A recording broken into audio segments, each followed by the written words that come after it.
No século III a.C., o nosso planeta foi mapeado e precisamente medido por um cientista grego chamado Eratóstenes, que trabalhava no Egito. Este era o mundo como ele o conhecia. Eratóstenes era o diretor da grande biblioteca de Alexandria, o centro da ciência e do aprendizado no mundo antigo.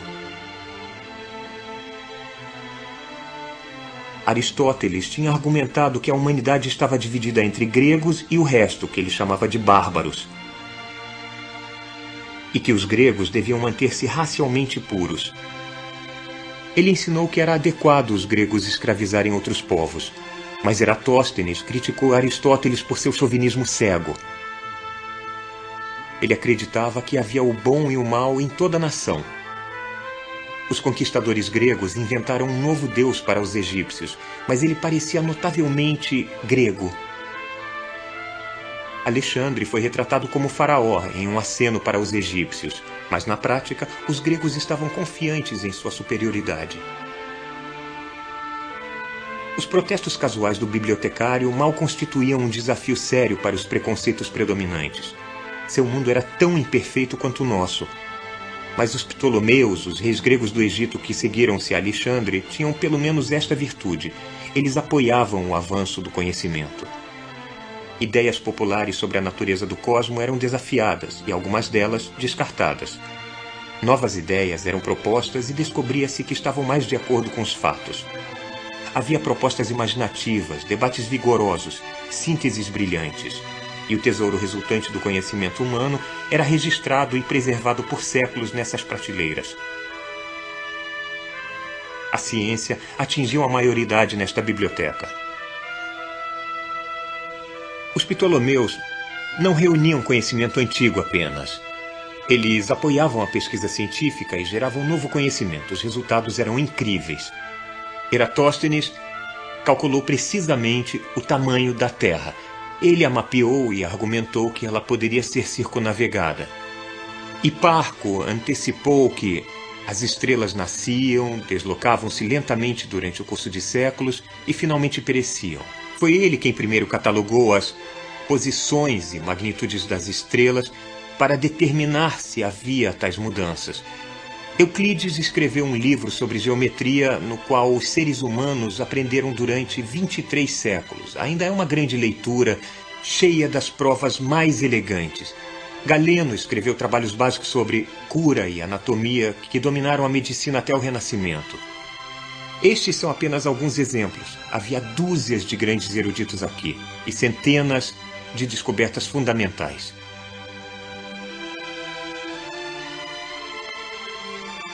Algumas dessas descobertas têm um toque distintamente moderno. Apolônio de Perga estudou a parábola e a elipse, curvas que hoje sabemos que descrevem os caminhos de objetos que caem em um campo gravitacional e de veículos espaciais viajando entre os planetas. Heron de Alexandria inventou os motores a vapor e a engrenagem dos trens. Ele foi o autor do primeiro livro sobre robôs. Imaginem como nosso mundo seria diferente se essas descobertas tivessem sido explicadas e usadas em benefício de todos. Se a perspectiva humana de Eratóstenes tivesse sido largamente adotada e aplicada. Mas não foi desse modo. Alexandria era a maior cidade que o mundo já tinha visto. Gente de todas as nações vinha aqui para viver, comerciar, aprender. Em qualquer dia, esses portos estavam abarrotados de mercadores, eruditos, turistas. Provavelmente foi aqui que a palavra cosmopolita percebeu seu verdadeiro significado. De um cidadão, não apenas de uma nação, mas de todo o cosmo. Ser um cidadão do cosmo. Aqui estavam claramente as sementes do nosso mundo moderno. Mas por que elas não criaram raízes e vicejaram? Por que, em vez disso, o Ocidente dormiu por milhares de anos na escuridão até Colombo, Copérnico e seus contemporâneos redescobrirem o trabalho feito aqui? Eu não posso dar uma resposta simples, mas isto eu sei. Não há registro em toda a história da biblioteca de que qualquer um dos ilustres eruditos e cientistas que trabalharam aqui tenha desafiado seriamente uma única suposição política, econômica ou religiosa da sociedade em que viviam. A permanência das estrelas foi questionada. A justiça da escravidão, jamais.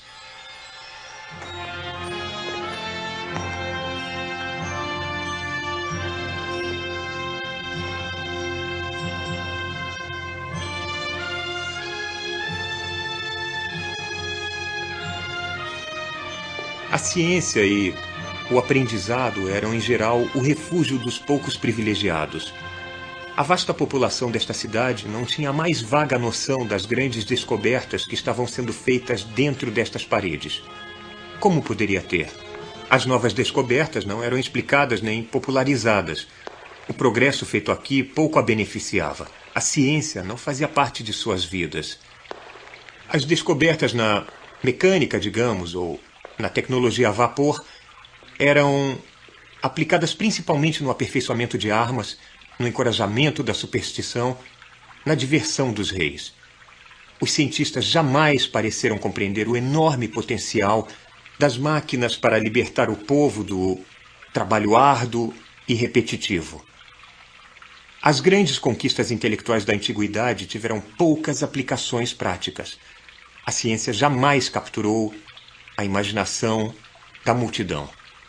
Não havia contrapeso para a estagnação, para o pessimismo, para a rendição mais abjeta ao misticismo. Então, quando, depois de muito tempo, a multidão veio para botar fogo aqui, não havia ninguém para impedi-la.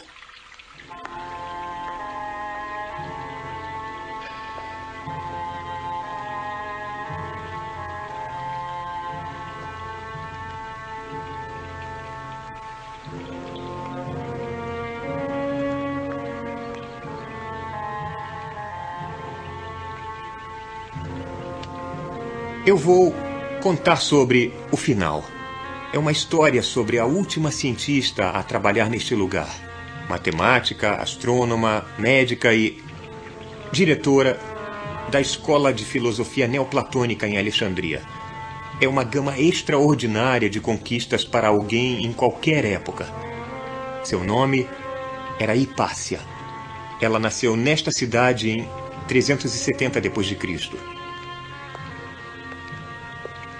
Era uma época em que as mulheres essencialmente não tinham opções, elas eram consideradas propriedades. Porém, Hipácia foi capaz de mover-se livre e desinibidamente por domínios tradicionalmente masculinos. Por todos os relatos, ela possuía grande beleza e, embora tivesse muitos pretendentes, não tinha interesse no casamento. A Alexandria da época de Hipácia, há muito tempo sob domínio romano, era uma cidade em grave conflito.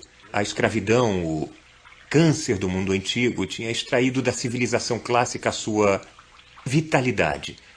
O crescimento da igreja cristã estava consolidando o seu poder e tentando erradicar a influência e a cultura pagãs.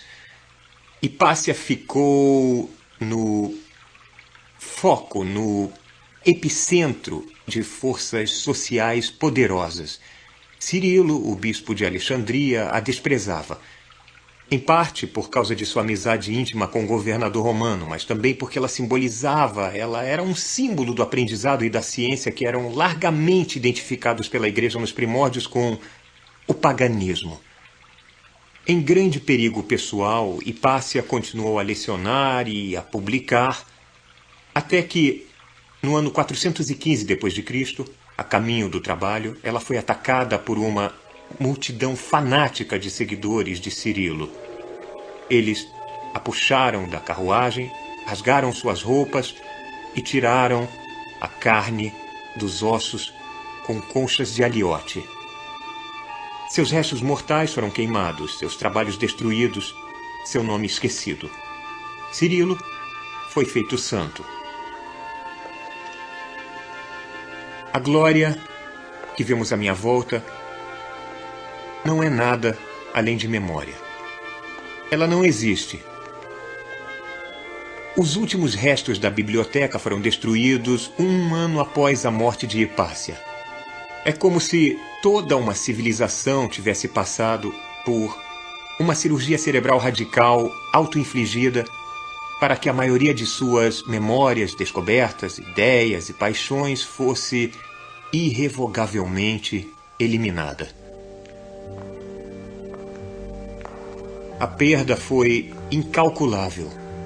Em alguns casos, sabemos apenas os títulos sedutores de livros que foram destruídos. Na maior parte dos casos, não sabemos nem os títulos, nem os autores. Sabemos que nesta biblioteca havia 123 peças diferentes de Sófocles, das quais apenas 7 sobreviveram até nossa época. Uma dessas 7 é Édipo Rei. Números similares aplicam-se a obras perdidas de Ésquilo, Eurípides, Aristófanes.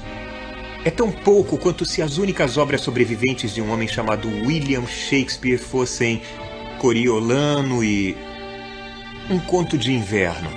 Embora soubéssemos que ele tinha escrito outras coisas altamente apreciadas em sua época. Peças chamadas Hamlet, Macbeth, Sonho de uma Noite de Verão, Júlio César, Rei Lear, Romeu e Julieta.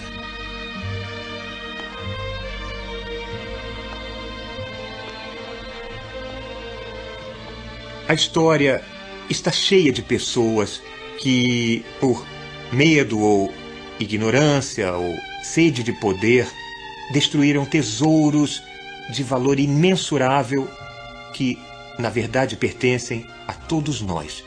Não devemos deixar isso acontecer de novo.